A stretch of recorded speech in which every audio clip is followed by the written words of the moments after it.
এছাড়াও ফিনিশিং এ ব্যাটিং এ Chris Morris আর স্পিনে ইমরান তাহিরদের সমন্বয়ে দারুণ ফর্মে আছে দিল্লির সামনে যখন প্লে অফে ওঠার দারুণ সম্ভাবনা 11 ম্যাচে 6 জয়ে 12 পয়েন্ট নিয়ে প্লে অফের লড়াইয়ে তারা।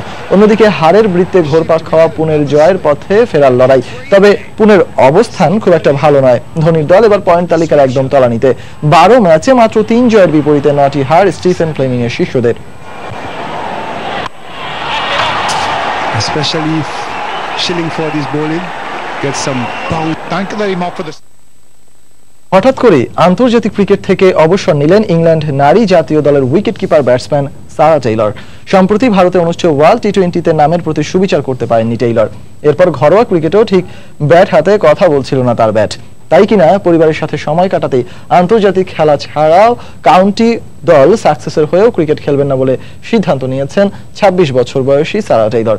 2006 সালে লর্ডসে ভারতের বিপক্ষে ওয়ানডেতে অভিষেক হয়েছিল সারার। এরপর ইংলিশদের হয়ে 101টি ম্যাচে 5টি সেঞ্চুরিও হাঁকিয়েছেন তিনি। এছাড়াও টেস্ট ও টি20 দলেও ইংল্যান্ডের নিয়মিত মুখ ছিলেন সারা টেইলর।